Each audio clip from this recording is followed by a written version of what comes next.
What if I told you there's a fighter who's never lost, finishes almost everyone, and does it all without saying a word? No hype, no drama, just devastation. They call him the silent killer. Shavkat Rakhmonov, the undefeated phenom from Kazakhstan, has the UFC welterweight division shaking. But in 2025 he's been silent off the mat too. Family tragedy, inactivity rumors, and a title picture heating up without him. Is this the end of his streak, or the calm before a massive storm? Stick with me on Prime Bio as we dive deep into the story of Shavkat Rakhmonov, the man who's 19-0 and hungry for gold. This is a 30-minute journey you won't want to miss. Let's start at the beginning. Shavkat Rakhmonov was born in Shourkai, Uzbekistan, but raised in the rugged heart of Kazakhstan. This is a land where warriors are forged, not born.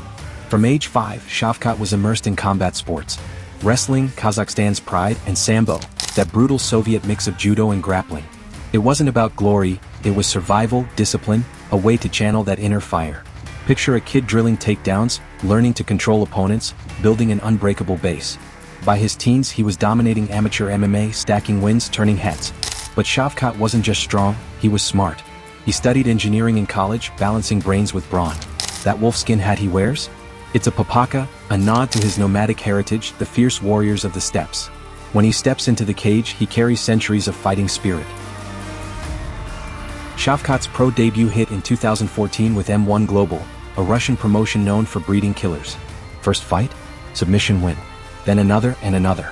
By 2019 he was M1 welterweight champ, 12-0 all finishes. Knockouts, chokes, you name it. He was a finisher, plain and simple. Scouts noticed.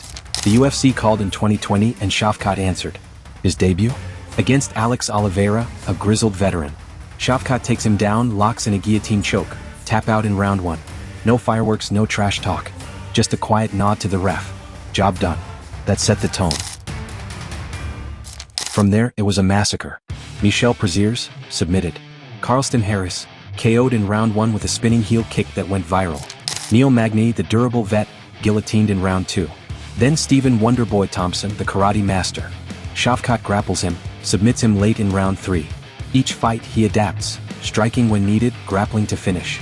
But the real statement came against Jeff Neal at UFC 285 in 2023. Neal's a powerhouse, throwing bombs, cutting Shavkat open. Blood everywhere, but Shavkat stays calm like ice. Third round he sinks in a standing rear naked choke, rare as hell, and Neal taps. The crowd loses it.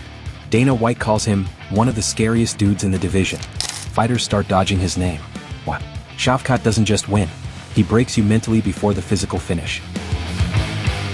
Let's break down why Shavkat's so deadly. At 6 feet 1 inch with a 77-inch reach, he's got the perfect welterweight frame. But it's the skills. Elite wrestling for control, Sambo for submissions, 9 subs in his wins.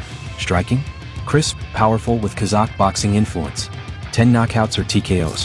His cardio? Proven in that 5-rounder against Ian Gary at UFC 310 last December. Gary's a sniper, tall and technical, but Shavkat outgrapples him, wins a unanimous decision. First time to the scorecards, but it showed depth, he can go the distance. Stats don't lie. 19-0, 18 finishes, 100% takedown defense early in the UFC. He's patient, a predator stalking prey. Studies tape obsessively, finds weaknesses, exploits them. Opponents say facing him is like chess with fists. One wrong move and it's over. Off the mat, Shavkat's a mystery wrapped in humility. A devout Muslim, he prays 5 times a day, credits faith for his calm. No flashy cars or social media drama. His Instagram's modest, just training clips and family. Married with a young son, he's all about roots. But 2025 hit hard. In July, tragedy struck. His wife and son were in a horrific car accident in Kazakhstan. 2 others died, but thankfully his family survived and stabilized. Fans and fighters rallied. Gilbert Burns posted prayers, the MMA community showed love. Shavkat stepped back, focused on them. His coach said he's training, but the return? Pushed to 2026. Rumors flew, injuries, roster cuts, but his manager shut them down. Shavkat's eyeing a title shot, nothing less. He said he'll wait for the big one. Now let's talk 2025, the year that tested Shavkat's patience.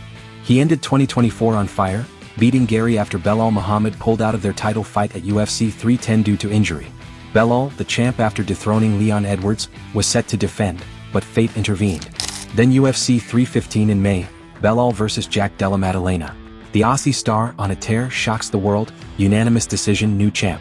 Belal's reign? Short-lived.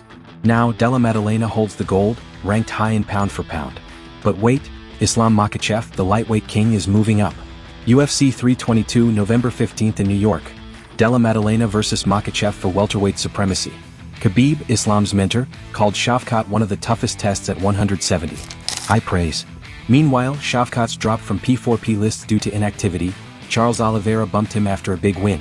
Rankings now, Belal at 1 contender, Sean Brady at 2. Shavkat still top 5, but whispers say he needs to fight soon. So, what's next for the Nomad? His team wants early 2026 title or bust.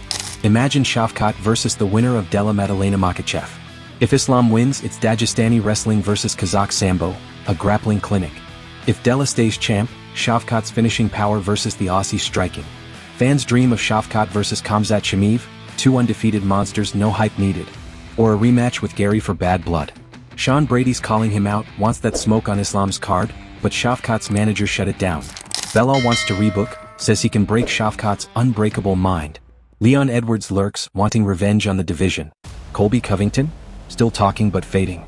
The welterweight scene is chaos, stacked with talent like Gilbert Burns, Jack Hermanson rematches, rising stars. But Shavkat, he's the X factor. Undefeated, unfinished business.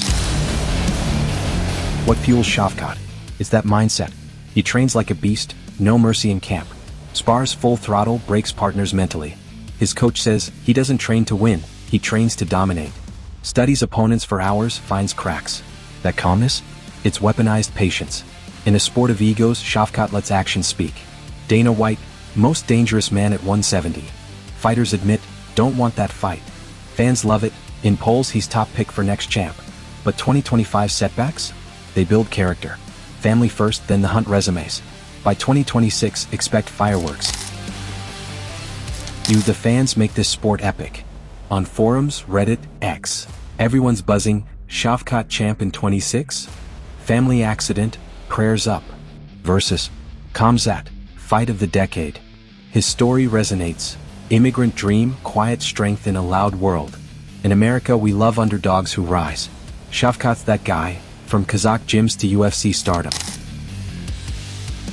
Shavkat Rakhmonov, 19-0 silent killer, warrior heart. 2025 tested him off the mat, but the fire burns. Will he claim the belt in 2026? Survive the title chase? Face Islam or Della? One certainty, when he returns, the division trembles. The storm's brewing and it's silent no more. If this deep dive fired you up, hit like, subscribe to Prime Bio for more MMA breakdowns, fighter bios, and exclusive insights. Comment below, Shavkat champ by 2026? Dream matchup? Who wins Della versus Islam? Turn on notifications. Next video drops soon. Thanks for watching. Prime Bio fam, stay legendary.